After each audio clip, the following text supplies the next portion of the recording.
Well, we're in the lobby here of our hotel. We're completely underwater. So I ask Americans to open their hearts and their wallets to help those in need.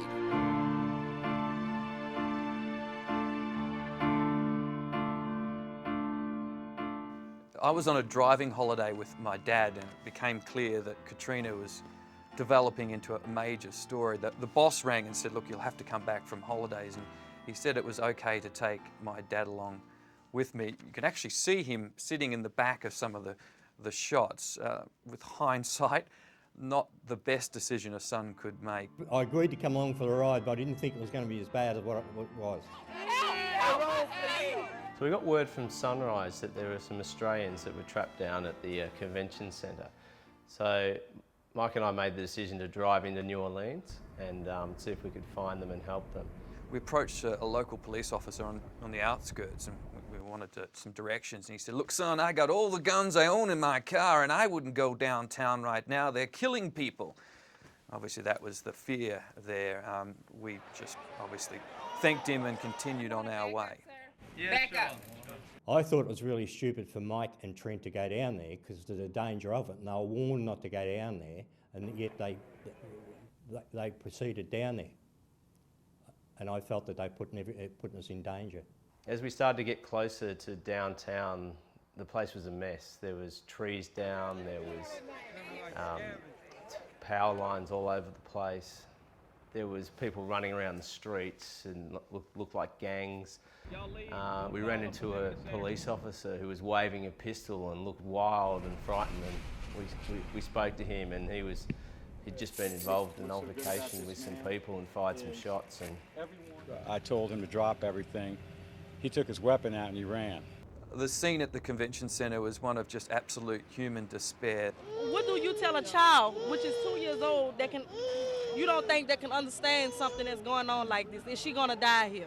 I'll never forget their faces. These are people that had been abandoned by their countrymen, the elderly, people who were very sick, some perhaps dying. There were children there. We saw at least 2 bodies, one in a wheelchair near a large garbage dumpster. We had just been informed that a child has passed back there. we went up an escalator and found the Australians, and they were in with a group of people, and they were initially excited to see us, but then also extremely frightened of what might happen if we helped them. It's horrific.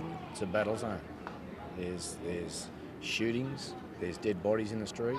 There's no power, there's no water. We've set up portable loos. We've got 3 dead bodies, 5 dead bodies down there. It was getting dark there then, and we, to be honest, didn't have anywhere that we were going to stay that night. So we made the decision that it was probably safer that they spent one more night there, and we would come back and get them in the morning.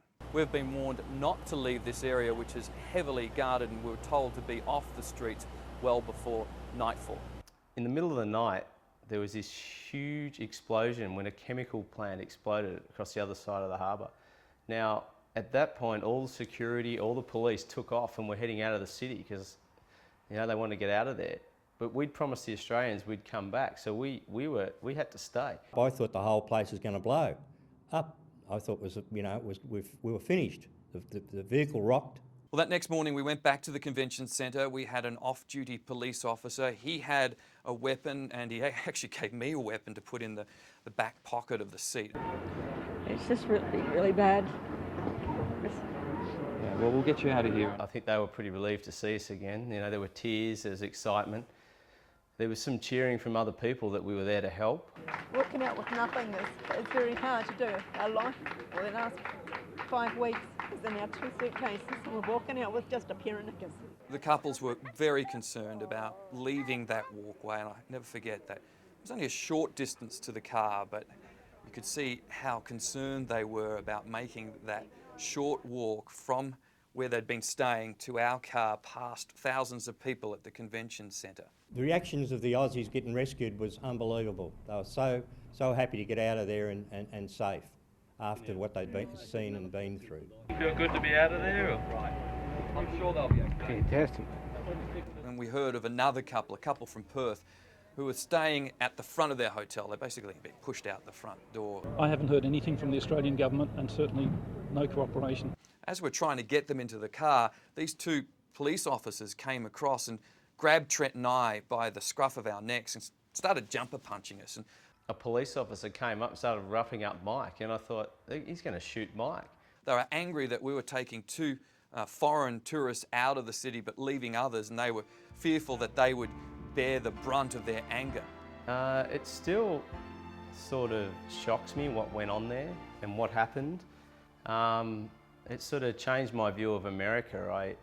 When it did occur, I thought it was Americans looked after each other and were a lot like Australians.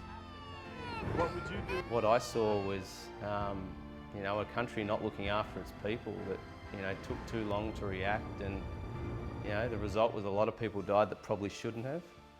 By far the worst thing I've ever seen.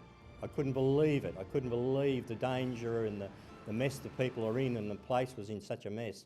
I think it's just one of those stories that stays with you. I'd seen the best of what people can do in the face of utter tragedy after September 11, just 4 years before, and this was the opposite. This was a community just falling apart. We were able to drive in and out of New Orleans every night, and we were sleeping in the car outside restaurants, basically. And we could see people in there eating steaks, having cocktails. Just a few kilometres away, there were people living in third world squalor, people dying, and nothing was being done for them. It was just unfathomable.